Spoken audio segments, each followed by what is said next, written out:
Hello दोस्तों, स्वागत है आपका आपके अपने लीगल चैनल सोच पर प्रहार में। मैं हूं एडवोकेट सनी शर्मा। और दोस्तों, अभी आज की इस वीडियो में हम बात करने वाले हैं अर्धांगिनी यानी कि आपकी पत्नी की। जब आपकी पत्नी आपके खिलाफ सेक्शन 498A का मुकदमा दर्ज करवाती है तो कई बार साथ में आपके माता पिता पर उल्टे सीधे इल्ज़ाम लगा दिए जाते हैं, आपके भाइयों पर रेप के इल्ज़ाम लगा दिए जाते हैं और आप पर सेक्शन 377 जैसे आरोप लगा दिए जाते हैं ताकि आप सबकी बेल ना हो। और आपको भी पता है ये कितने मामले सच्चे दर्ज होते हैं और कितने झूठे दर्ज होते हैं। हमारी कानून व्यवस्था को भी पता है, सबको पता है, इसमें कुछ ऐसी बात नहीं है। जो मामले सच्चे होते हैं उनकी बात मैं यहाँ पे नहीं कर रहा हूँ, मैं केवल उनकी बात कर रहा हूँ जो मामले झूठे दर्ज होते हैं। ऐसे झूठे मामलों में आपको अपनी पत्नी से विटनेस के टाइम पे क्या क्वेश्चंस पूछने हैं जिससे कि उसका झूठ सामने आ जाए। बहुत ही इंपॉर्टेंट क्वेश्चन है दोस्तों, क्योंकि देखिए पत्नी से आपको मेंटेनेंस में भी क्वेश्चन करने होते हैं, 498A में भी करने होते हैं, डीवी डाला हुआ है तो उसमें भी करने होते हैं, डाइवोर्स केस में भी करने होते हैं। तो इतनी सारी जगह पर जब आप क्वेश्चंस करते हैं तो कहीं ना कहीं वो गलती जरूर करेगी। इसलिए हमें पता होना चाहिए कि कौन से क्वेश्चंस ऐसे हैं जो हम उससे पूछें और किस तरह से पूछना है। सब कुछ मैं आपको आज के इस वीडियो में बताने वाला हूँ। वीडियो बहुत ही इंपॉर्टेंट है, स्किप नहीं करना है और पूरे वीडियो में बने रहना है। और यदि आपने चैनल को अभी तक भी सब्सक्राइब नहीं किया है तो चैनल को सब्सक्राइब करके नोटिफिकेशन बेल पर जरूर क्लिक कर लें, क्योंकि इस तरह के वीडियो हर रोज मैं आपके लिए लेकर के आता हूँ। तो चलिए दोस्तों, स्टार्ट करते हैं, समझते हैं।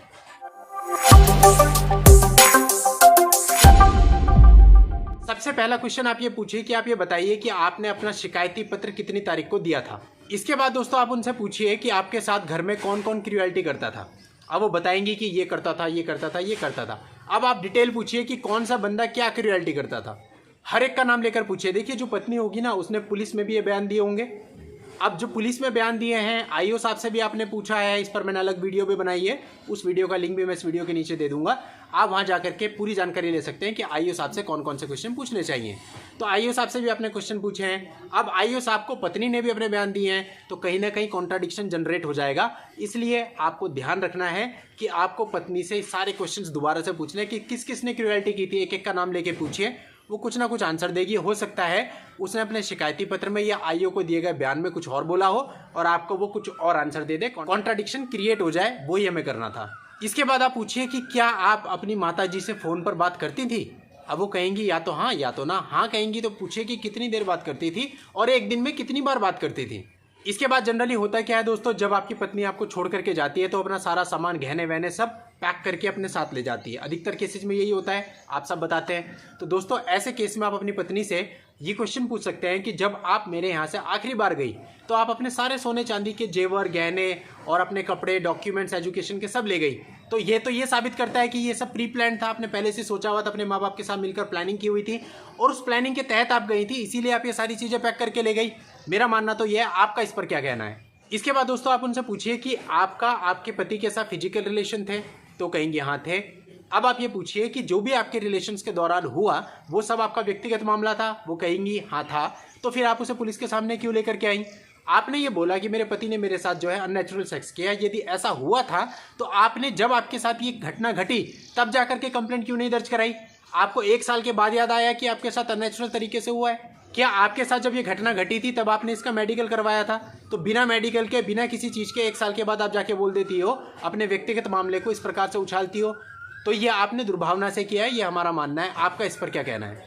अब दोस्तों कई सारे 498A के मामलों में ये होता है कि पत्नी आपके भाई पर या पिताजी पर इल्जाम लगा देती है छेड़खानी का या अटेम्प्ट टू रेप का या रेप का, और फिर पुलिस जांच करती है और जांच के बाद ये सारी धाराएं 376, 377, 354 ये सब हटा दी जाती है। आखिरी में 498A बचती है। तो अगर आपके मामले में ऐसा हुआ है तो आप पत्नी से पूछिए कि आपने जब शिकायती पत्र दिया था तो उसमें आपने 354, 376, 377 भी लगाई थी, लेकिन जब पुलिस ने जांच करी तो ये सारी धाराएं पुलिस ने हटा दी।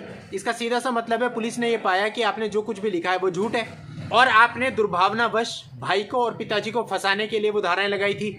इस पर आपका क्या कहना है। पुलिस ने तो हटा दी, अब यानी कि आपने ये झूठ लगाई थी, इससे ये साबित होता है। आपका इस पर क्या कहना है। इसी तरह से दोस्तों कई मामलों में ये होता है कि पुलिस अधिकतर लोगों के नाम हटा देती है, यानी माँ बाप का, बहन भाई का नाम हटा देती है, बाद में लड़के का नाम रह जाता है। अगर आपके मामले में ऐसा हुआ है तो आप अपनी पत्नी से पूछिए कि आपने जो शिकायत दर्ज करी थी उसमें आपने 5 लोगों का नाम डाला था, लेकिन पुलिस ने जब जांच करी तो 4 लोगों का नाम हटा दिया, केवल एक ही का नाम रखा। इसका सीधा सा मतलब है कि आपने बाकी 4 लोगों को फंसाने के लिए गलत FIR दर्ज करवाई थी। ये इससे साबित होता है। इस पर आपका क्या कहना है। क्यों पुलिस ने नाम हटा दिए।